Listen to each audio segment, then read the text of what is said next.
శ్రీమాత్రే నమ. జయ గురు దత్తాత్రేయ నమ. ఈ వీడియోలో మనం కర్కాటక రాశి వారికి ఏప్రిల్ 16 నుంచి 30వ తారీఖు మధ్యలో జరగబోయే వార ఫలాలు పరిశీలించినప్పుడు కర్కాటక రాశి వారికి ఈ పక్షంలో కొన్ని గ్రహాలు అనుకూలంగా రావడం జరుగుతుంది.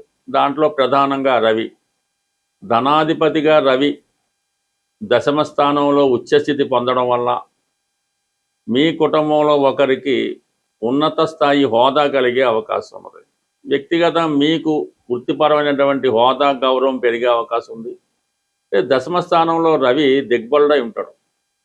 మరి రవి మీకు తండ్రి కారకుడు అవడం వల్ల మీ తండ్రి గారికి ఏదైనా ఒక మంచి హోదా, ఒక రాజకీయ పదవి లాంటిది వారి స్థాయిని బట్టి వచ్చే అవకాశం ఉంటుంది. వ్యక్తిగతంగా మీరు కూడా వృత్తిలో చాలా కాన్ఫిడెన్స్గా నిర్ణయాలు తీసుకోవడం జరుగుతూ ఉంటుంది. అయితే ఈ సమయంలో మీరు ఏదైనా ఉద్యోగ ప్రయత్నాలు చేస్తుంటే 100% మీ ఉద్యోగ ప్రయత్నాలు నెరవేరే అవకాశం ఉంటుంది. అలాగే మీ కుటుంబంలో ఏదో ఒక గొప్ప విషయం నలుగురికి గౌరవప్రదంగా, అంటే మీ కుటుంబం యొక్క గౌరవం పెరిగే సూచనలు కనబడుతున్నాయి. ఇదే ఏప్రిల్ 19వ తారీఖున శుక్రుడు ప్రస్తుతం దశమ స్థానం నుంచి లాభస్థానంలోకి రావడం జరుగుతుంది. అది స్వక్షేత్రంలోకి శుక్రుడు రావడం వలన చతుర్థాధిపతిగా మాతృ సౌఖ్యం కలుగుతుంది. విద్యార్థులు మంచి ప్రగతి సాధిస్తారు. మీరు రాసినటువంటి ఎగ్జామ్స్లో అనుకూలమైనటువంటి ర్యాంక్ రావడం జరుగుతూ ఉంటుంది. అలాగే స్థిరాస్తి భూములు వాటి మీద మీకు ఆదాయం లభించే అవకాశం ఉంది. ఏదైనా ఒక స్థిరాస్తి కొనాలనే మీ ఆలోచన నెరవేరే అవకాశం ఉంది. ప్రధానంగా శుక్రుడు లాభస్థానంలోకి వచ్చినప్పుడు వివాహ ప్రయత్నాలు కూడా నెరవేరుతుంటాయి. ఏదో ఒక ఫంక్షన్లోనో ఒక పెళ్లిలోనో పాల్గొవాలని మీకు ఒక ఆహ్వానం కూడా రావడం జరుగుతుంటుంది. మీ చిన్ననాటి స్నేహితుల్ని మిత్రుల్ని కలుసుకునే ప్రయత్నం జరుగుతూ ఉంటుంది. ఈ సమయంలో ఒక స్త్రీ మీకు సంపూర్ణంగా సహకరించడం జరుగుతూ ఉంటుంది. మీకు ఆర్థిక పరంగా కానీ మీ ఉద్యోగం కొరకు కానీ ఏదో ఒక సలహా మీకు ఒక స్త్రీ నుంచి లభిస్తూ ఉంటుంది. అది మీకు చాలా ఉపయోగకరంగా ఉండే అవకాశం ఉంటుంది. సో మొత్తం మీద ఈ విధంగా ఉంటుంది. ఈ 2 గ్రహాలు మీకు చాలా వరకు అనుకూలిస్తాయి. ఇక బుధుడు భాగ్యస్థాన సంచారం వల్ల అక్కడ కుజగ్రహంతో కలిసి ఉన్నాడు. అంటే కుజుడు మీకు యోగకారకుడు.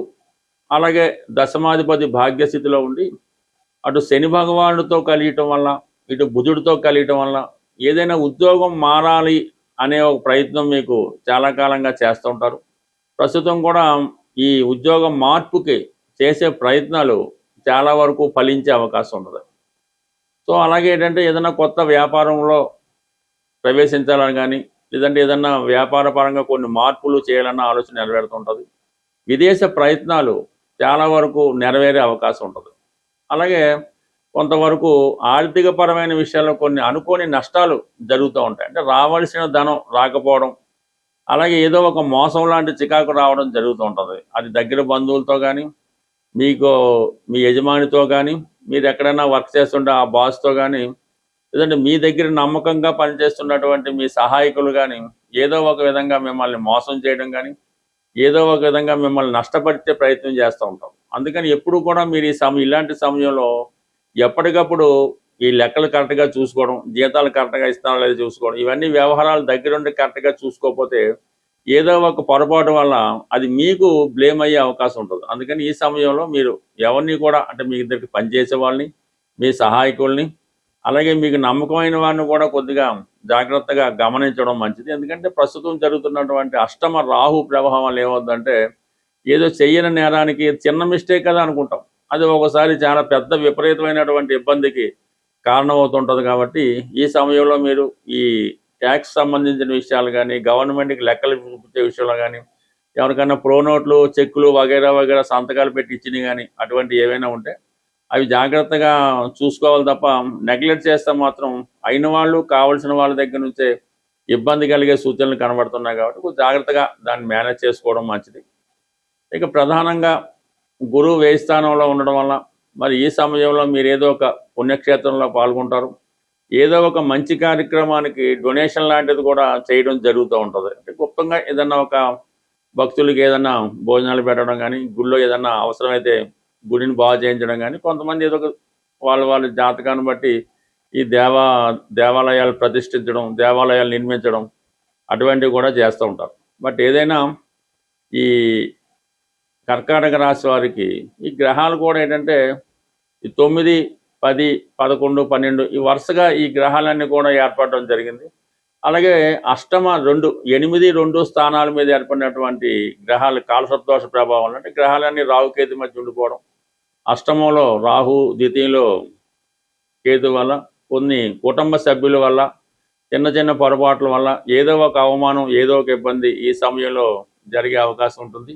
కొన్ని అపనిందలు, అపవాదులు ఈ సమయంలో రాకుండా జాగ్రత్త పడడం మంచిది. సాధారణంగా అన్ని అర్హతలు ఉండి కూడా మరి మీ కుటుంబంలో, మీ ఇంట్లో మీ యొక్క పిల్లలకి వివాహం జరగడం లేదు, మంచి విద్య పూర్తయినా కూడా సరైనటువంటి ఉద్యోగం రావడం లేదు అని జరుగుతున్నప్పుడు మీరు నివసిస్తున్నటువంటి గృహం యొక్క వాస్తు కూడా మీ పిల్లల మీద, వారి యొక్క ఉద్యోగం మీద ప్రభావం చూపే అవకాశం ఉంటుంది. ప్రధానంగా మీ యొక్క గృహంలో తూర్పు భాగం సరైనటువంటి వాస్తు లేనప్పుడు, తూర్పు భాగంలో అంటే తూర్పు సరిహద్దు చేసి ఇల్లు కట్టి ఉన్న, తూర్పు ఈ సింహద్వారం సరిగ్గా లేకపోయినా, కంప్లీట్గా ఆ కుటుంబంలో యజమానికి, మగపిల్లలకి తొందరగా ఏ ఉద్యోగం రాకపోవడం జరుగుతూ ఉంటుంది. అలాగే బయట కూడా పెద్దగా నేమ్ ఉండదు, ఆ వారాండి అని తేలిగ్గా భావంతో ఉంటారు. తూర్పు ఈశాన్యం వైపు ఏదైనా దోషం ఉన్నప్పుడు ఆ కుటుంబంలో ప్రథమ సంతానానికి ఇబ్బంది కలుగుతూ ఉంటుంది. అందరూ బాగుంటారు, పెద్ద అబ్బాయి మాత్రం ఎందుకు పనికిరాని వ్యక్తిగా ఉండడం జరుగుతూ ఉంటుంది. ఒకవేళ అతను ప్రయోజకుడై ఉంటే కంప్లీట్గా ఆ గృహాన్ని విడిచిపెట్టి ఏ విదేశంలోనో దూర ప్రాంతంలో ఉంటూ ఆ ఇంటితో పెద్దగా సంబంధం లేని విధంగా ఉంటాడు. ప్రస్తుతం ఈ వాస్తు 1985, 86 ప్రాంతంలో వాస్తులో కొద్దిగా మార్పులు రావడం జరిగింది.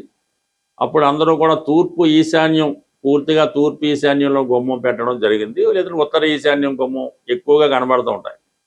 ఆ కుటుంబంలో పిల్లలందరూ కూడా ప్రస్తుతం విదేశంలో సెటిల్ అయి ఉండడం మీరు గమనించగలరు. సో ఈ విధంగా జరుగుతూ ఉంటుంది. అదే మీకు తూర్పు ఆగ్నేయ దోషం ఉన్నప్పుడు ఆడపిల్లల మీద ఎక్కువగా ప్రభావం చూపుతుంటుంది. ఆ కుటుంబంలో రెండో సంతానం మీద ప్రభావం చూపడం జరుగుతూ ఉంటుంది. అంటే చిన్నవాళ్ళు పెద్దవాళ్ళ మీద డామినేట్ చేయడం, అలాగే ఇంట్లో ఆడపిల్లలు పెళ్ళి అవ్వకపోవడం ఈ విధంగా జరిగే అవకాశం ఉంది. సాధారణంగా భార్యాభర్తల మధ్య గ్యాప్ కూడా రావడం జరుగుతూ ఉంటుంది. ఇక ఎక్కువగా రుణాలు, అప్పులు పెరిగిపోతూ ఉంటాయి. ఆదాయం వస్తూ ఉంటుంది, ఏమైందో కనబడదు, ఖర్చులు పెరిగిపోతూ ఉంటాయి, అప్పు తీర్చలేకపోతూ ఉంటారు, ఈ అప్పు పెరిగిపోతూ ఉంటుంది. దానికి వాయువ్యం, ఉత్తర వాయువ్యంలో మీకు దోషం ఉన్నా, గుమ్మాలు ఉన్నా, కాలువలు ఉన్నా, గోతులు ఉన్నా రకరకాలుగా ఉండొచ్చు. గృహంలో కూడా కొంత డంపింగ్ జరగచ్చు. అటువంటి విషయాల్లో మీరు ఈ అప్పు తీర్చలేకపోతుంటారు. అప్పు దొరుకుతూ ఉంటుంది కానీ తీర్చలేకపోతూ ఉంటారు. ₹1,00,000 చేతిలో ఉన్న ₹10,000 అప్పు తీర్చలేకపోతుంటారు. ఇది అప్పుడు వాయువు దోషాన్ని సరి చేసుకోవాల్సి ఉంటుంది. ఈ వాయువు దోషం వల్ల ఇంకొక పెద్ద ప్రమాదం ఉంది, లవ్ అఫేర్స్. ఇంట్లో వాళ్ళు అక్రమ సంబంధాలు పెట్టుకోవడం, ప్రేమ వివాహాలు. అంటే ప్రేమ వివాహాల వల్ల రకరకాలుగా ఉంటుంటాయి అన్నమాట. ఇటువంటివన్నీ జరగకుండా ఉండాలంటే వాయువు దోషం కంప్లీట్గా జాగ్రత్త పెట్టుకోవాల్సింది. వీటన్నిటికన్నా ప్రమాదకరమైన దోషం ఏంటంటే నైరుతి దోషం. నైరుతిలో దోషం ఉన్నప్పుడు ఆ యజమాని ఎవరి మాట విన్నట్టు ఉండడం, అసలు వాస్తు మీద కానీ జాతకాల మీద కానీ నమ్మకమే ఉండదు. పొరపాటున నైరుతిలో వీధిపోటు లాంటిది ఏమైనా ఉంటే ఆ వంశం అతనితో అక్కడితో ఆగిపోవడం కూడా జరుగుతూ ఉంటుంది. నెమ్మదిగా మరి ఆ గృహం ఏదో ఇబ్బందులు, అనారోగ్య సమస్యలతో బాధపడడం జరుగుతుంటుంది. నైరుతి దోషం ఉన్న ఇంట్లో నివసిస్తున్నటువంటి యజమానికి ఎక్కువగా ఈ మోకాలు నొప్పులు జరుగుతూ ఉంటాయి, మూర్ఖత్వంగా వ్యవహరించడం కూడా జరుగుతూ ఉంటుంది. అయితే వాస్తు ఎప్పుడు ఏమవుద్దంటే, సాధారణ ఇల్లు కట్టినంబట్నే సాధారణంగా రాదు. 7 సంవత్సరాలకి ఒకసారి అది ప్రారంభమవుతూ ఉంటుంది. మనం అద్దిల్లు అనుకోండి, దిగిన సంవత్సరం పెద్దగా ఇబ్బంది ఉండదు. సంవత్సరం తర్వాత దాని ప్రభావం అంటే నెమ్మదిగా అది అలవాటు పడుతూ ఉంటుంది వాడు. అందులో మనుషులకి దాని వాతావరణం అలవాటు పడి నెమ్మదిగా దాని ప్రభావం చూపుతూ ఉంటుంది. అందుకని ఎవడన్నా ఇల్లు మారినా కొత్త ఇంట్లో దిగినా వాడికి బాగానే కనబడుతుంది. నెమ్మదిగా దాని ప్రభావం చూపుతూ ఉంటుంది. ప్రధానంగా మనది సొంత ఇల్లు అయినప్పటికీ కూడా వాస్తు పూజ అన్నది కేవలం మనం అందరం కూడా కొత్త ఇల్లు గృహప్రవేశప్పుడు మాత్రమే వాస్తు పూజ చేయడం జరుగుతుంటుంది.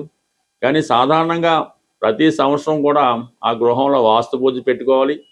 అలాగే ఏదైనా శుభకార్యం జరిగేటప్పుడు, ఏదైనా పెళ్ళిళ్ళు శుభకార్యాలు జరిగినప్పుడు ముందుగా వాస్తు పూజ చేసి, ఎలాగైతే మనం ఏదైనా పూజ చేసుకునేటప్పుడు నవగ్రహాలకి పూజ చేస్తామో అలాగే వాస్తు పురుషుడికి కూడా పూజ చేసుకోవడం వల్ల కంప్లీట్గా చిన్న వాస్తు దోషాలు ఉంటాయి, అవి ఆటోమేటిక్గా అడ్జస్ట్ అవుతుంటాయి. కాబట్టి కొన్ని పాత సాంప్రదాయాల్ని తిరిగి పాటించడం వల్ల తప్పనిసరిగా కొన్ని ఇటువంటి పిల్లల అభివృద్ధి, వివాహాలు ఇవన్నీ కూడా టైమ్లీ జరుగుతుంటాయి. స్వస్తి.